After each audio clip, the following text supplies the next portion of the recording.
भगवत गीता श्लोक क्लास में आज का श्लोक है 18वें अध्याय का 26वां श्लोक, अध्याय 18 का श्लोक नंबर 26।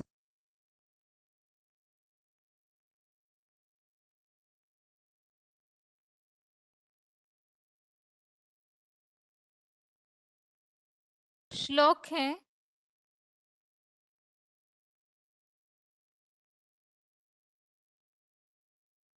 मुक्त संगो अनहम वादी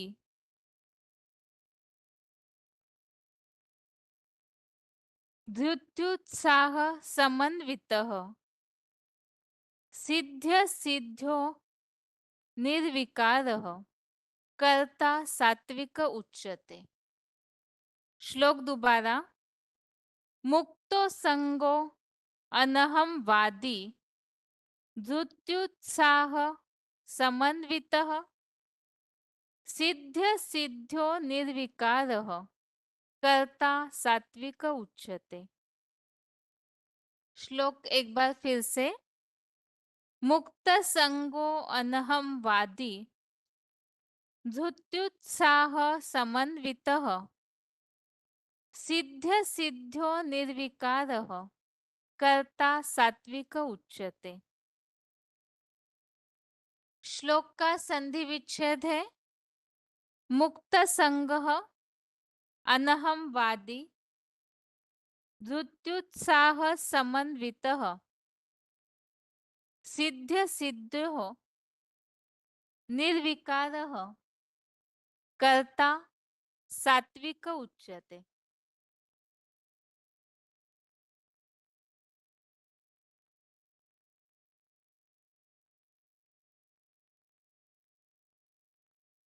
श्लोक का संधि विच्छेद दोबारा।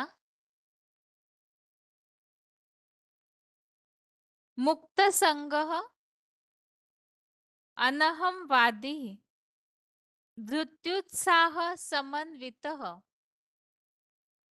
सिद्ध्य सिद्ध्यो निर्विकारः कर्ता सात्विक उच्यते।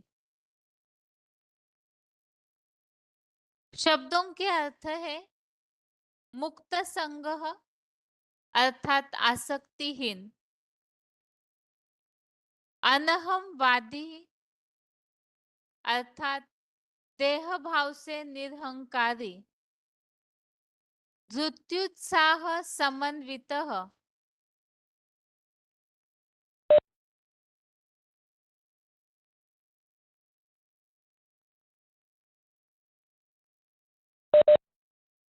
धृत्युत्साह समन्वितः अर्थात धैर्य और उत्साह से भरपूर, सिद्ध्य सिद्ध्यो अर्थात सिद्धि असिद्धि में, निर्विकारः अर्थात निर्विकारी, सात्विकः अर्थात सात्विक, कर्ता अर्थात कर्ता, उच्यते अर्थात कहा जाता है। शब्दों के अर्थ दोबारा। मुक्त संगः अर्थात आसक्तिहीन, अनहम वादी अर्थात देह भाव से निरहंकारी, धृत्युत्साह समन्वितः अर्थात धैर्य और उत्साह से भरपूर, सिद्ध्य सिद्ध्यो अर्थात सिद्धि असिद्धि में, निर्विकारः अर्थात निर्विकारी, सात्विकः अर्थात सात्विक, कर्ता अर्थात कर्ता, उच्यते अर्थात कहा जाता है।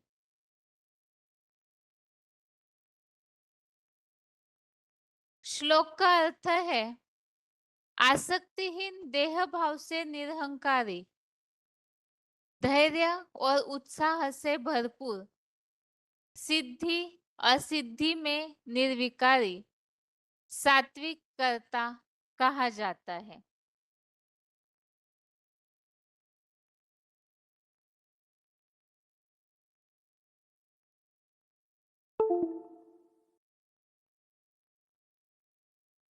श्लोक का अर्थ है, इसमें जो बातें समझाई हुई है, इसके पीछे के श्लोकों में हम ये बात समझ रहे हैं कि जिन्हें कर्म का फल चाहिए, उन्हें अगले जन्मों में उनका कर्म का फल मिलता है। लेकिन कर्म का फल जो है, वो किन बातों से डिपेंड है, किन पर निर्भर करता है, कैसा फल मिलता है कर्मों का अगले जन्मों में, उसे समझाने के लिए ही पूरी कर्मों की थ्योरी या 18वें अध्याय में हम समझ रहे हैं, भगवान अर्जुन को समझा रहे हैं। कर्म के लिए सबसे पहली बात, जैसे शरीर आत्मा करता है, शरीर की ज्ञानेंद्रिया कर्मेंद्रिया, और इसके अलावा पांचवा है अदृश्य भाग्य, इन सबको लेकर के कर्म होते हैं। इस पर भी हमने इस बात को समझा कि कर्म करने में भी एक तो कर्म के लिए प्रेरक और कर्म करने के लिए जो निमित्त बनने वाले साधन है, वो सबका भी कर्मों से कनेक्शन है। और इसी बात को समझने के लिए हमने समझा कि कर्मों संबंधित ज्ञान और कर्म होते हैं, तो कर्मों से रिलेटेड है तीन गुण, सात्विक, राजसी और तामसी। तो इनका प्रभाव, ये जो भी कर्म के लिए प्रेरणादायी बनते हैं, उन पर भी होता है। इसी बात को ही हम यहाँ जैसे 18वें अध्याय का 19 श्लोक नंबर 19 में समझे हम, गुणों के ज्ञान में ज्ञान, कर्म करने वाला कर्ता, गुणों का भेद, इन सबको ही समझना चाहिए। और इसी बात के लिए हमने समझा कि सात्विक, राजसी और तामसी, इसमें सात्विक ज्ञान, ज्ञान किसे कहा है, तो जो आत्मिक रूप से सबको देखता है। राजसी ज्ञान जो प्राणियों को भिन्नता में देखता है, अर्थात देह भान से देखता है। तामसी कर्मों का ज्ञान संकुचित भावना, संप्रदायवादीपना जो निर्माण होता है, अपने अपने ग्रुप्स के प्रति आसक्ति होती है, तो उसे तामसी कर्मों का ज्ञान कहा गया है।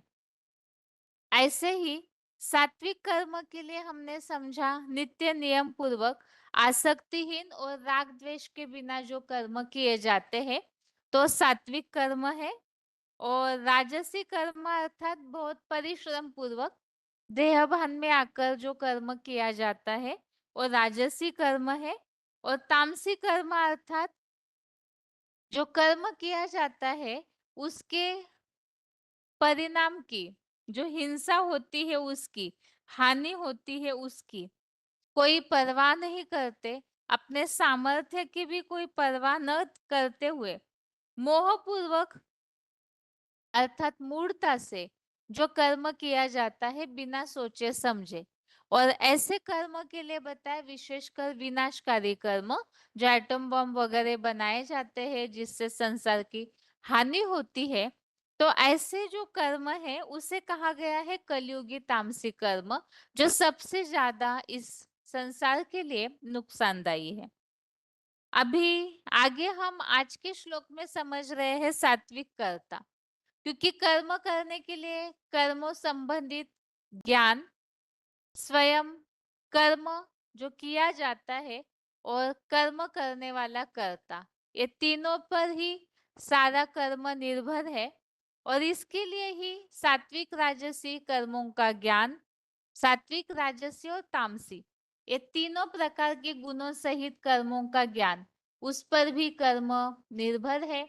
ऐसे ही जैसे गुणों का ज्ञान जरूरी है, कर्म का ज्ञान जरूरी है, और कर्ता, कर्ता के जो गुण है, धारणाएं है, उस पर भी कर्म डिपेंड है, जिसके लिए आज के श्लोक में बताया आसक्तिहीन, देह भाव से निरहंकारी, धैर्य और उत्साह से भरपूर, सिद्धि असिद्धि में निर्विकारी, सात्विक कर्ता कहा जाता है। तो ये सात्विक जो कर्म करने वाला कर्ता है, उनके लक्षण बताए हुए हैं। आसक्तिहीन अर्थात सबके प्रति नष्ट मोह की भावना, देह, देह के पदार्थ, देह के संबंधी किसी भी प्रति कोई प्रकार की आसक्ति न होना, जिसके लिए बताया हुआ है आसक्तिहीन। देह भाव से निरहंकारी, तो ये पॉइंट तो सर्वसामान्य मनुष्य जीवन में सभी इस बात को जानते हैं कि कर्म करते समय निरहंकारी भाव जरूर होना चाहिए, क्योंकि जहाँ अहंकार है तो वहाँ वो अहंकार दूसरों का अपमान जरूर कराएगा। तो इसीलिए कर्मों में निरहंकारी भाव आवश्यक है।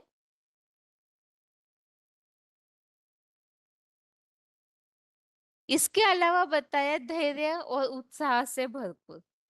अब जब तामसिक कर्म हो तो उसमें पेशेंस, धैर्यता नहीं होगी, और धैर्यता न होने के कारण, धीरज न होने के कारण कर्मों में गलतियां हो सकती है। जैसे कि तामसी जो कर्म है जिसमें हमने समझा है कि विनाशकारी कर्म करते, न परिणाम की चिंता न हिंसा की चिंता। और जो धैर्यवान ज्ञानी होगा, जो ज्ञानी होते हैं उनमें ही गंभीरता होगी तो धैर्य भी होगा, और वो सोच समझ करके कर्म करेंगे, और उत्साह से भरपूर भी उनका कर्म होगा। ऐसे ही बताया है सिद्धि और असिद्धि में निर्विकारी। सिद्धि अर्थात कोई भी प्रकार की सिद्धता अर्थात प्राप्ति, असिद्धि अर्थात अप्राप्ति। तो प्राप्ति अप्राप्ति अर्थात जय पराजय, हार जीत, लाभ हानि, और इससे डिपेंड है सुख दुख। तो कोई भी प्रकार की ये जो द्वंद्व है, जिसके लिए हमने पूरे गीता में काफी सारे ऐसे श्लोक समझे हैं जिसमें द्वंद्वे विमुक्ता सुख दुख संगे, 15वें अध्याय का ही 5वां श्लोक हमने समझा था, जिसमें भगवान की प्राप्ति की जो बात चल रही उसमें ये बात आई हुई है, द्वंद्वे विमुक्ता सुख दुख संगे। अब इसी तरह से 14वें अध्याय में भी जहाँ 3 गुणों से परे व्यक्ति हो जाता है, आत्माएं जो 3 गुणों से परे हो जाती है, आत्मिक स्थिति के सत्वस्थ भाव में स्थित हो जाते हैं, तो उनके लिए भी बताया सम दुख सुखम स्वस्थ, समलोष्टाश्म कांचन तुल्य प्रिया प्रियो धीर, तुल्य निंदात्म संस्तुति। इसमें भी हर प्रकार से सुख दुख में समान, मिट्टी पत्थर आदि सब में समान, मित्र प्रिय और अप्रिय जनों में समान, धैर्यवान, तुल्य निंदा म संस्तुति अर्थात निंदा स्तुति में समान, ऐसे ही मान अपमान में समान, मित्र शत्रु में समान, सब बातों में समान रहने की बात का उल्लेख आया हुआ है। तो निर्विकारी भाव अर्थात कोई प्रकार की विकारी भावना नहीं, अर्थात ही द्वंद्व नहीं, कोई देह भान नहीं, तो सिद्धि असिद्धि इन सब में ही निर्विकारी अर्थात समान स्थिति वाला। ऊपर नीचे की भावना है अर्थात विकारी भावना है, आसक्ति है, तो हार जीत में लाभ हानि में कहीं ना कहीं संकल्प चलेंगे, इसलिए इन सब बातों में समान स्थिति। तो ऐसे जो कर्म करने वाला है, कर्म करते समय जो आत्मा, जो व्यक्तित्व नष्ट मोह होकर के कर्म करते हैं, निरहंकारी भाव का आचरण करते हैं, धैर्य और उत्साह से भरपूर रहते हैं, और सिद्धि असिद्धि में जो निर्विकारी रहते हैं, तो उन सबके लिए बताया हुआ है कि ये सात्विक करता है।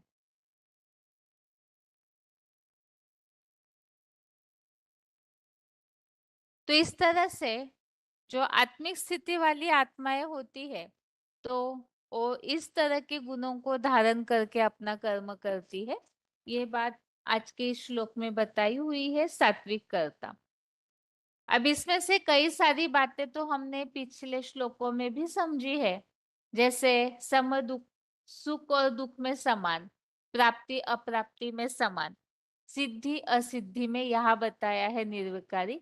तो इस संबंधित कई सारे श्लोक हमने समझे हैं, और इस बात को द्वंद्व से विमुक्त होने की बात को भी हमने कई बार समझा हुआ है। अभी आगे यहाँ पर इस श्लोक का उच्चारण।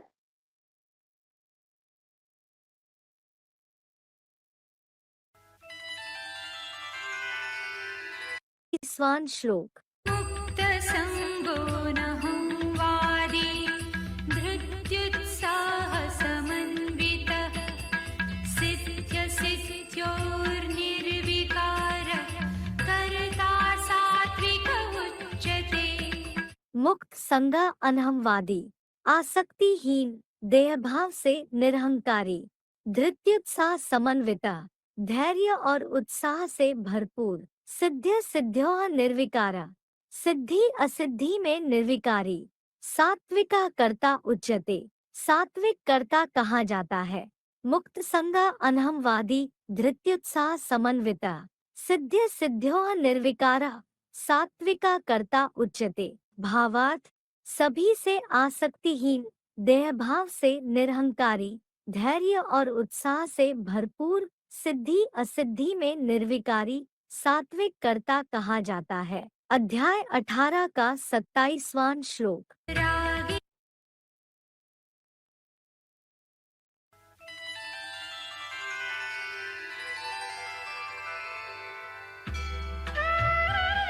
उच्यते। भावार्थ, आत्मिक महाविनाश जैसे कर्म से होने वाला असहनीय दुखदायी तामसी स्वान श्लोक। मुक्तसङ्गो नहं वादी धृत्युत्साहसमन्वितः सिद्ध्यसिद्ध्योर्निर्विकारः कर्ता सात्विक उच्यते।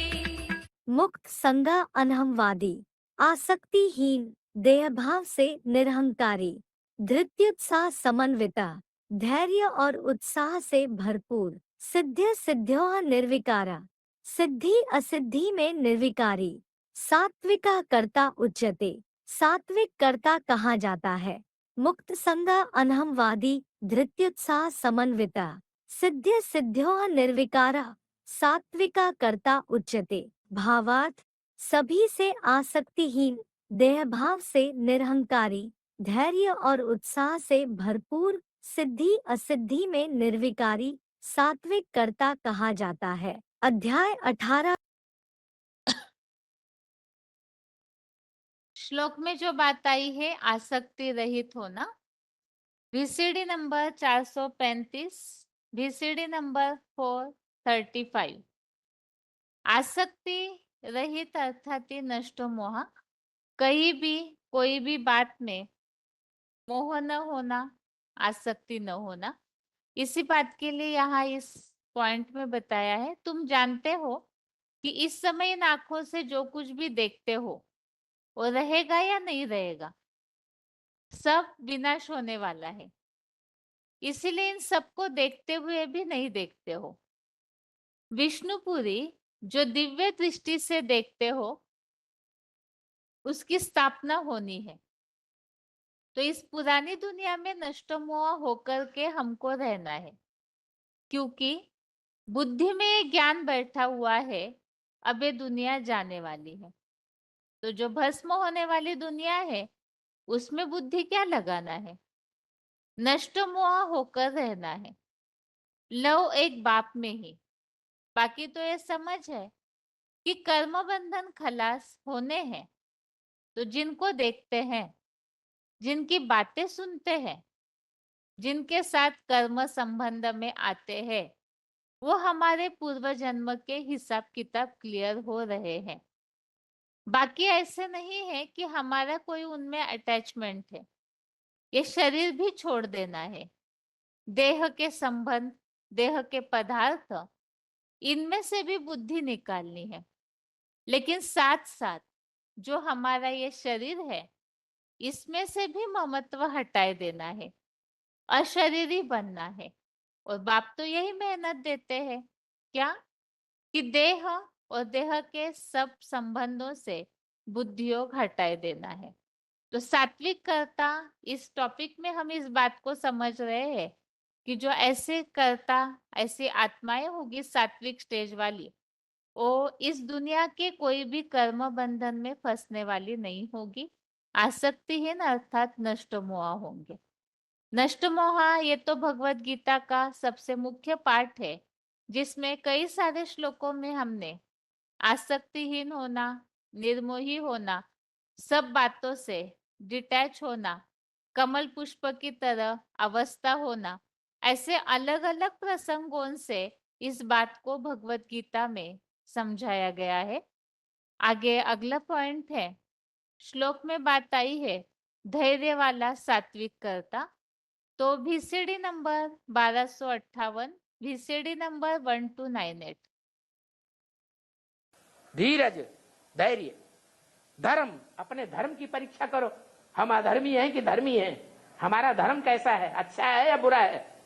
धीरज, धर्म, मित्र, मित्र की परीक्षा करनी चाहिए। कब मित्र है या ये हमको छोड़ के भागने वाला धोखेबाज है। धीरज, धर्म, मित्र और नारी। नारी माने स्त्री। इन चार की परीक्षा कब होती है? आपद काल पर रखिए चारी। जब जिंदगी में आपत्ति पड़े, आपदा आ जाए, भयंकर आपदा आ जाए, फिर ये चार अगर साथ देते रहें तो सच्चे, अगर साथ न दे तो झूठे। चाहे धर्म हो तो समझ जाना चाहिए कि धर्म हमारा साथ देता है तो हमारा सच्चा धर्म।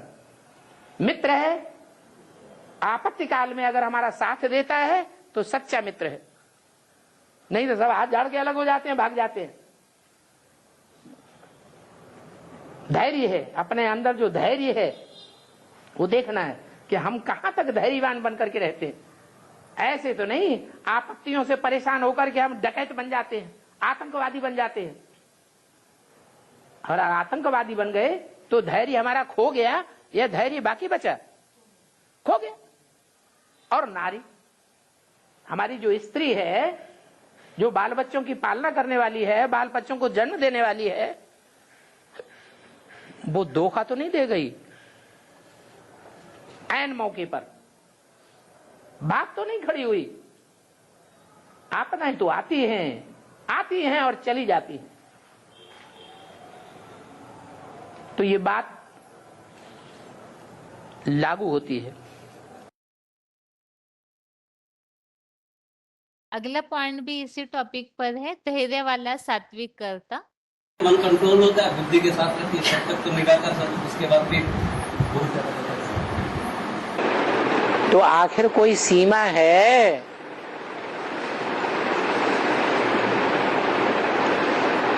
कि ऐसे ही चलता रहेगा? हर चीज की सीमा होती है कि नहीं? तो सीमा क्या है? एक की सीमा नहीं है। क्या? सागर की गहराइयों को कोई नहीं नाप सका। नाप सका? नहीं नाप सका। उस सागर की, ज्ञान सागर की सीमा नहीं है। बाकी तो सब की सीमा है। तो वो उस सीमा तक कब पहुंचेंगे? धैर्य धारण करेंगे तब पहुंचेंगे, कि अधीर हो जाएंगे तब पहुंचेंगे? धैर्य धारण करना पड़े, निरंतर अभ्यास में लगी रहना पड़े। माया कितना भी विकराल रूप धारण करे, लेकिन हम धैर्य न छोड़ें, लगे रहें निरंतर। जो निरंतर लगा रहता है उसे हारा हुआ कहेंगे या नहीं कहेंगे? हैं? हारा हुआ नहीं कहेंगे। जब तक लगा हुआ है, लगन लगी हुई है, तो हारा हुआ नहीं है। इसीलिए बाप कहते हैं विजय तुम्हारा जन्म सिद्ध अधिकार है, और अंत में तुम्हारी विजय होनी ही होनी है। बीच में तुमको माया कितने भी लोढ़े अटकाए, अंत में जरूर विजय हो जाएगी। तो अंत के लिए धैर्य धारण करके रखना है और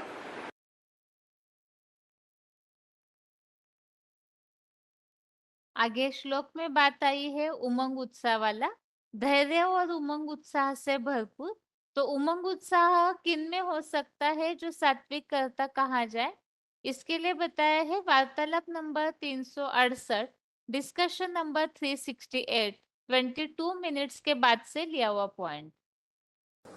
निश्चय बुद्धि विजयते, जो निश्चय होंगे, निश्चयवान होंगे, वो नशे में रहेंगे या नशा गायब रहेगा। निश्चय की निशानी ही नशा है, और नशा होगा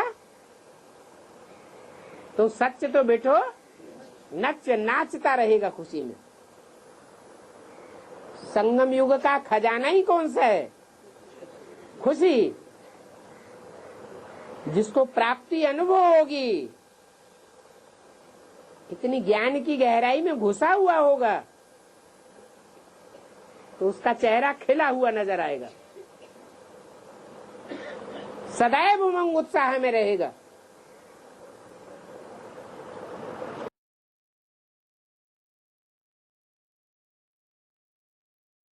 इसके अलावा श्लोक में हमने समझा है कि निरहंकारी भाव होगा।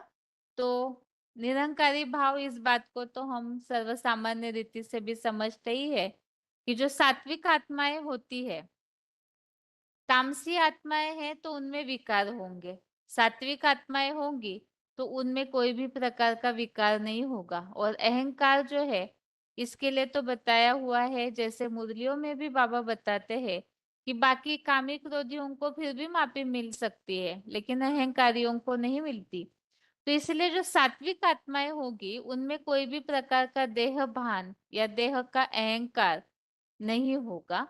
और इसी तरह से सिद्धि और असिद्धि में निर्विकारी, इस बात को भी हमने कई सारे पॉइंट समझे हैं पहले से ही कि प्राप्ति अप्राप्ति, सिद्धि अर्थात प्राप्ति, असिद्धि माना कोई प्राप्त न हो तो भी निर्विकारी भावना अर्थात एक रस अवस्था होगी। तो ऐसी आत्माओं को ही सात्विक कर्ता कहा जाता है।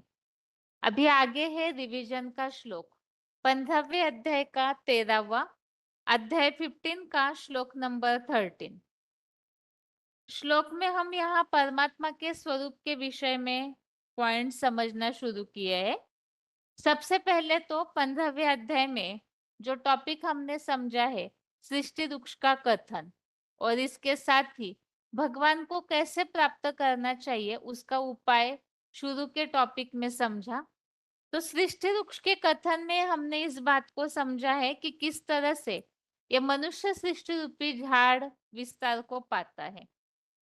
अनेक धर्म वाली जो शाखाएं, उपशाखाएं, जो अनेक धर्म है, तो वो जड़ें किस तरह से इस सृष्टि पर फैलती है और कर्म बंधन में सारी मनुष्य आत्माओं को डालते हैं, उसे भी हमने समझा है। अनेक छंदों रूपी पत्ते जो विविध प्रकार के तुंडे तुंडे मति भिन्न संकल्पों वाले पत्ते हैं, और इस अश्वत्थ वृक्ष को जो सही रीति से जानता है वो वेदों का ज्ञाता कहा गया है।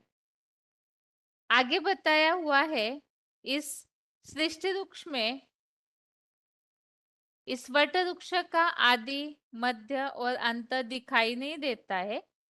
तो यहाँ पर बताया हुआ है अनासक्ति के शस्त्र से इस को काटता है, जो कर्म बंधन है उसे काटता है। इसके अलावा बताया हुआ है कि इस मिसाइल वाले युग में, क्योंकि कर्म बंधन में सारी सृष्टि फंस जाती है, तो इसीलिए बताया हुआ है सर्वधर्मान परित्यज्य मामेकम शरणम व्रज। इन सब धर्मों को त्याग करके एक भगवान के शरण में जाना है। और इसी के लिए बताया हुआ है कि इस मिसाइल वाले युग में उस परम पद को खोजना चाहिए, उस आदि पुरुष की शरण लेनी चाहिए, जिससे इस पुरानी सृष्टि वृक्ष की प्रक्रिया प्रसारित हुई है। जिसके लिए बताया हुआ है कि निर्माण मोहा जित संग दोषा अध्यात्म नित्या विनिरुद्ध कामा द्वंद्व विमुक्ता सुख दुख संगे गच्छन्ते मूढ़ा पदम अव्ययम तत्। इस अध्याय 15 के श्लोक नंबर 5 में परम पद की प्राप्ति का क्या पुरुषार्थ है उसे स्पष्ट किया है। अभी आगे जहाँ टॉपिक शुरू हुआ है, इसमें बताया हुआ है परम धाम, जहाँ पर आत्माएं पहुंचने के बाद वापिस नहीं लौटते हैं और नई सृष्टि जब तैयार होती है तो आत्माओं के मन बुद्धि को इस नई सृष्टि के लिए वो परम ब्रह्म रूपी आत्मा किस तरह से खींचती है। आत्माएं जब अगला जन्म लेती है तो जैसे वायु फूलों से सुगंधियों को ले जाती है, वैसे ही आत्मा ईश्वर या प्राणवायु जब ऊपर निकलता है तो अपने दैहिक दैहिक 23 तत्वों के इन संस्कारों को भी अपने साथ ले जाती है। अब श्लोक में यहाँ संस्कार इस तरह से स्पष्ट उल्लेख नहीं आया है, बल्कि दैहिक 23 तत्वों को अपने साथ आत्मा ले जाती है, ऐसे बताया हुआ है। और इसके अलावा आत्मा जो है वो कान, आंख, त्वचा, जीवा, नासिका इन सब का आधार लेकर के विषय भोगों का सेवन करती है। तो इसलिए बताया कि शरीर छोड़ते और उपभोग करते हुए भी आत्मा को ज्ञानी जन ही देख पाते हैं, मूढ़ जन नहीं देख पाते। अर्थात जो आत्माभिमानी होंगे तो वही बुद्धि रूपी तीसरे नेत्र से इस आत्मा को जान पाते हैं। योगी जन जो है वो यत्न करते हुए अर्थात प्रैक्टिस करते हुए आत्मा को अपने भ्रुकुटी में स्थित हुआ देखते हैं। बाकी जो इंद्रियों को कंट्रोल नहीं कर पाते, ऐसी भोगी आत्माएं इस आत्मा को देख ही नहीं पाती है। अभी अगले श्लोक में बताया हुआ है ये जो सूर्य का तेज है वो सारे जगत को प्रकाशित करता है और चंद्रमा और अग्नि में जो तेज है वो भी इस ज्ञान सूर्य का ही समझ। इसके अलावा इस सारी सृष्टि जो है वो परमात्मा के योग ऊर्जा से ही चलती है। इस बात को भी स्पष्ट किया हुआ है कि जैसे बिजली की पावर यंत्रों को चलाती है, इसी तरह से ज्ञान सूर्य की योग ऊर्जा की पावर इस सारे संसार को चलाती है। ये बात यहाँ अध्याय 15 के श्लोक नंबर 12 में स्पष्ट की है। अभी आगे परमात्मा का स्वरूप इस विषय में अगला यह श्लोक है, जिसमें परमात्मा का कार्य क्या होता है, वो किस तरह से इस सृष्टि को चलाते हैं, उस बात को यहाँ स्पष्ट किया है। अध्याय 15 का श्लोक नंबर 13 है। गामा विश्वच भूतानि धारयाम्य हम ओजसा पुष्णामि चौषधि सर्वा सोमो भूत्वा रसात्मकः। श्लोक दोबारा। गामा विश्वच भूतानि धारयाम्य हमोजसा पुष्णामि चौषधि सर्वा सोमो भूत्वा रसात्मकः। अर्थात और मैं अर्जुन की देह रूपा प्रकृति माता अपुरा प्रकृति में प्रवेश करके पुरुषोत्तम संगम में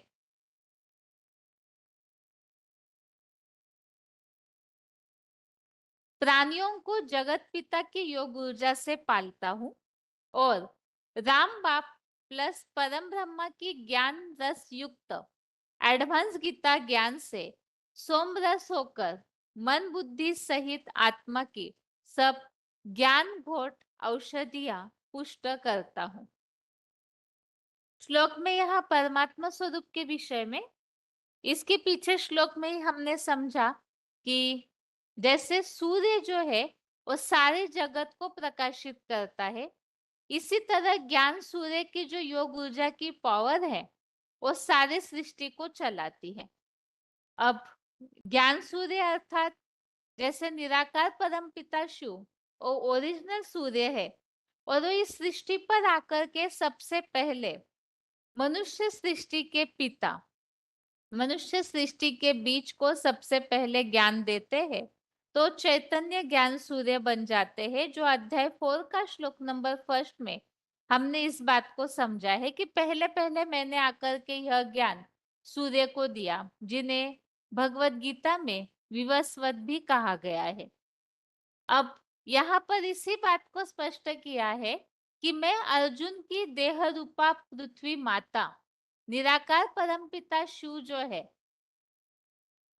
वो परम पुरुष है, और उस हिसाब से यहाँ अर्जुन की देह रूपा पृथ्वी माता ऐसे कहा गया है, और उन्हें ही अपरा प्रकृति भी कहा गया है।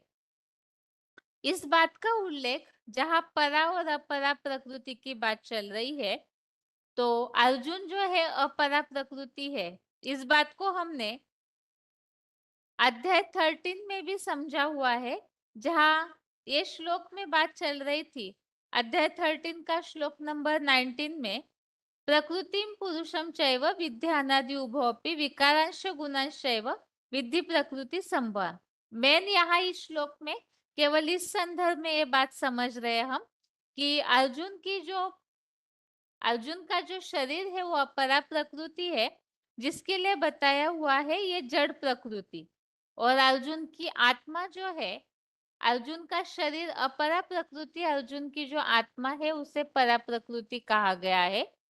अब उनमें प्रवेश करके निराकार परम पिता बताया कि प्राणियों को जगत पिता की योग ऊर्जा से पालता हूँ। अब किस तरह से वो पालना देते हैं उसे हमने पीछे श्लोक में ही समझा कि योग ऊर्जा के द्वारा ही ये सारी सृष्टि, जैसे बिजली का जो करंट है वो यंत्रों में पास होता है, इसी तरह से परम पिता की जो योग ऊर्जा है जगत पिता के द्वारा सारी मनुष्य आत्माओं में पहुंचती है। आगे बताया राम बाप परम ब्रह्मा की ज्ञान रस युक्त, राम बाप प्लस परम ब्रह्मा की ज्ञान रस युक्त एडवांस गीता ज्ञान से सोमरस होकर के सभी की आत्मा को ज्ञान घोट की औषधियां पुष्ट करता हूँ। अब यह भगवान को वैद्यनाथ भी कहा है, तो सबसे बड़ा वैद्य है, तो औषधियां देते हैं जिससे आत्माओं की जन्म जन्मांतर की जो विकार रूपी बीमारियां है वो खत्म हो जाती है। इसी बात को यहाँ स्पष्ट किया हुआ है कि ज्ञान की जो औषधि मिलती है उसे सोमरस कहा है, और सोमरस पी करके ऐसे औषधियां पी करके देवताएं जो है वो अमर बन जाते हैं। तो यहाँ पर सोमरस अर्थात ज्ञान को बोला है, और उस ज्ञान के द्वारा ही सबको औषधियां मिलती है। अभी आगे श्लोक का उच्चारण। गामाविश्य च भूतानि धारयाम्यहमोजसा पुष्णामि चौषधिः सर्वा सोमो भूत्वा रसात्मकः। और मैं अर्जुन की देहरूपा पृथ्वी माता अपरा प्रकृति में प्रवेश करके पुरुषोत्तम संगम में प्राणियों को जगत पिता की योग ऊर्जा से पालता हूँ, और राम बाप प्लस परम ब्रह्मा की ज्ञान रसयुक्त एडवांस गीता ज्ञान सोमरस होकर मन बुद्धि सहित आत्मा की सब ज्ञान भोट औषधियाँ पुष्ट करता हूँ। गामाविश्य च भूतानि धारयाम्यहमोजसा पुष्णामि चौषधिः सर्वा सोमो भूत्वा रसात्मकः। और मैं अर्जुन की देहरूपा पृथ्वी माता अपरा प्रकृति में प्रवेश करके पुरुषोत्तम संगम में प्राणियों को जगत पिता की योग ऊर्जा से पालता हूँ, और राम बाप प्लस परम ब्रह्मा की ज्ञान रसयुक्त एडवांस गीता ज्ञान सोमरस होकर मन बुद्धि सहित आत्मा की सब ज्ञान भोट औषधियाँ पुष्ट करता हूँ। आगे इसी श्लोक संबंधित पूछा हुआ प्रश्न है। ये वार्तालाप नंबर 1594, डिस्कशन नंबर 1594, 27 मिनट्स के बाद से लिया हुआ पॉइंट। मैं पृथ्वी पर प्रवेश करके प्राणियों को योग बल द्वारा करता हूँ। पोषण करता हूँ। हाँ, और ज्ञान रस स्वरूप और अरे एक बात तो समझ लो, तब कथा कहानी पढ़ना। हाँ, क्या बात पढ़ी पहली? पृथ्वी पर प्रवेश करके प्राणियों को योग बल द्वारा पोषण करता हूँ। हाँ, तो नहीं करता है। योग आत्मा की खुराक नहीं है, हैं? इस पेट की खुराक है स्थूल, ऐसे मन बुद्धि रूपी आत्मा की खुराक क्या है? योग माने प्यार। कैसा प्यार? सच्चा प्यार। सच्चा प्यार इस दुनिया में कोई का है ही नहीं। इस दुनिया में सारे धोखेबाज, झूठे। कौन है सच्चा? एक शिव बाबा, दूसरा न कोई। तो वो शिव बाबा, उसकी याद, वो हमारी आत्मा की खुराक है। हमको पालना मिलती है उससे, पोषण करता है वो इस योग की खुराक के द्वारा। कैसे मिलती है? वो आकर के हमको अपना परिचय देता है। परिचय देता है तो हमें पता चलता है कि नाना, चाचा, काका, ताऊ ये सब दुखदाई है। कोई भी हमारा पोषण करने वाले नहीं है, आदि से लेके अंत तक। सब धोखेबाज, धोखा दे देने वाले हैं। कौन सहारा है? एक बाप, वो ही पोषण करता है। अब आगे और कथा कहानी पढ़ो। हैं ज्ञान रस स्वरूप और सोम रस स्वरूप होकर के अशुद्धियों को पुष्ट करता है। इसका अर्थ समझ नहीं आया। ज्ञान ही सोमरस है। सोमरस जो है वो मनन चिंतन मंथन से आता है। जो ज्ञान है वो ज्ञान का रस कहा जाता है। बाबा आकर के ज्ञान की दवाएं देता है। दवाएं देता है कि नहीं? जिस दवा से हम माया की बीमारी को भगाते हैं,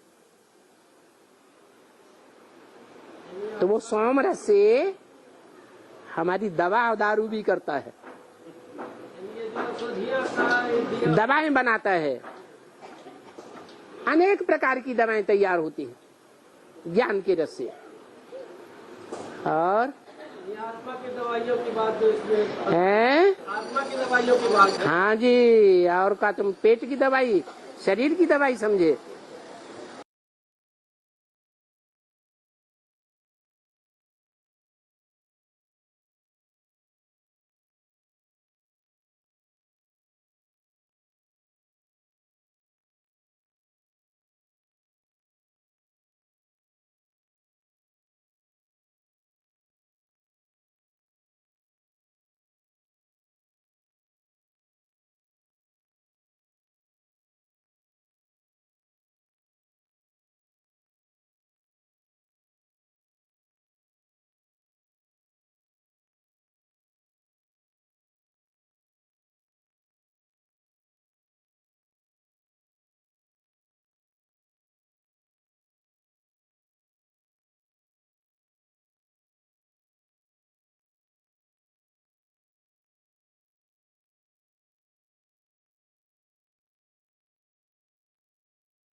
अगला पॉइंट, श्लोक में जो बात आई है सोमरस की, तो सोमरस से औषधियों की पुष्टि करता हूँ। यहाँ ज्ञान की औषधियां है।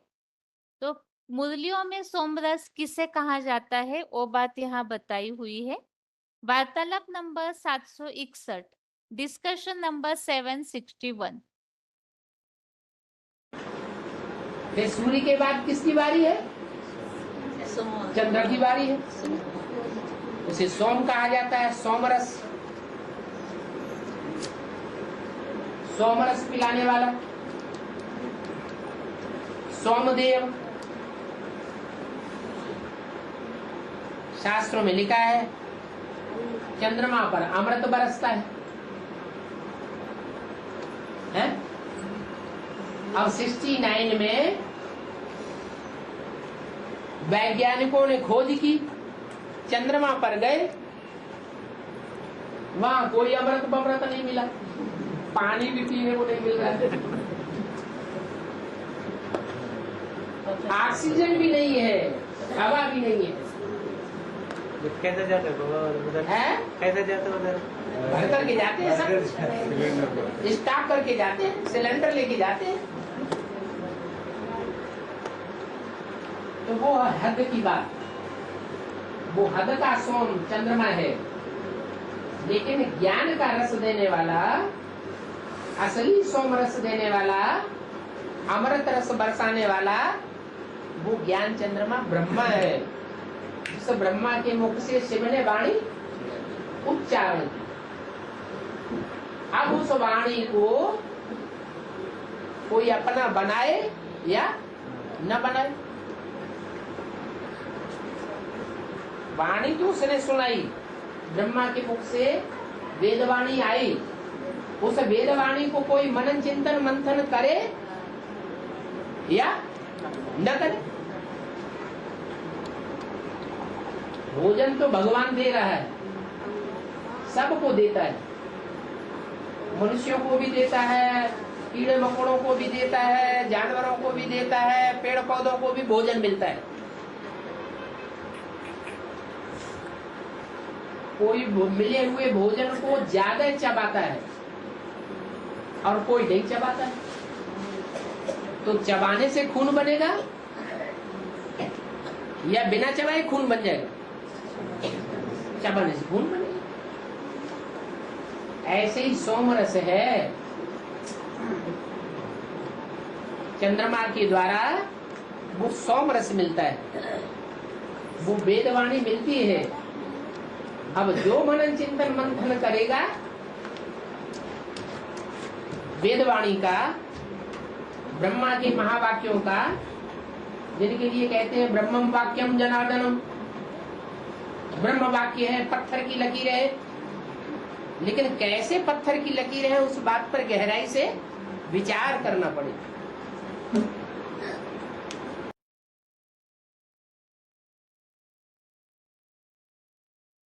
तो इस तरह से यहाँ जो बात बताई हुई है, सोमरस से ज्ञान औषधियों की पुष्टि करता हूँ। तो जितना जितना ज्ञान का मंथन करेंगे, तो जैसे पीछे के पॉइंट में हमने समझा कि उतना ही जो आत्माओं की बीमारियां है विकारों की, और जितना ज्ञान का मंथन होगा उतना ये विकारों की जो बीमारियां है वो दूर होती जाएगी। और 7वें श्लोक में ये बात तो हमने पीछे के श्लोक में ही समझी है, कई सारे श्लोकों में भी इस बात को समझा है कि किस तरह से जगत पिता की योग ऊर्जा जो है वो इस सारे सृष्टि को चलाती है। अभी आगे आज का श्लोक एक बार रिवाइज करके आज का क्लास पूरा करते हैं। 18वें अध्याय का जो 26वां श्लोक है, जिसमें हम सात्विक कर्ता की बात का प्रसंग समझ रहे हैं। श्लोक है, मुक्त संगो अनहम वादी मृत्युत्साह समन्वितः सिद्ध्य सिद्ध्यो निर्विकारः कर्ता सात्विक उच्यते। श्लोक दोबारा, मुक्त संगो अनहम वादी मृत्युत्साह समन्वितः सिद्ध्य सिद्ध्यो निर्विकारः कर्ता सात्विक उच्यते। अर्थात सभी से आसक्तिहीन, देह भाव से निरहंकारी, धैर्य और उत्साह से भरपूर, सिद्धि असिद्धि में निर्विकारी सात्विक कर्ता कहा जाता है। तो इस श्लोक में हमने जो पॉइंट समझे हैं, एक तो आसक्तिहीन, अर्थात एक कलयुगी दुनिया तो विनाश होने वाली है, तो इसमें देह के संबंधी, देह के पदार्थ, कोई भी प्रकार में किसी में भी आसक्ति न होना, अर्थात निर्मोही होना, जो गीता का सबसे मूल पाठ है। देह भाव से निरहंकारी, अर्थात कोई भी प्रकार का अहंकार न हो, और धैर्य और उत्साह से भरपूर, सिद्धि असिद्धि में निर्विकारी सात्विक कर्ता कहा जाता है। आज की क्लास में हमने 15वें अध्याय का 13वां श्लोक समझा, जिसमें किस तरह से भगवान के द्वारा जगत पिता की योग ऊर्जा से सृष्टि की पालना होती है और किस तरह से ज्ञान की सोमरस के द्वारा औषधियां मिलती है वो हमने समझा। जितना ज्ञान का मनन चिंतन मंथन होता है तो उतना ही ज्ञान की औषधियां भी मिलती है। ज्ञानामृत ही वास्तव में सोमरस है जिसके द्वारा औषधियों की पुष्टि होती है, अर्थात जो विकारों की बीमारियां लगी हुई है उससे मुक्ति हो जाती है। और सात्विक कर्ता का प्रसंग हमने समझा। जो सात्विक कर्ता होंगे उनके लक्षण क्या होते हैं वो बात हमने समझी। आज के लिए गीता क्लास यहाँ ही पूरा करते हैं। ओम शांति।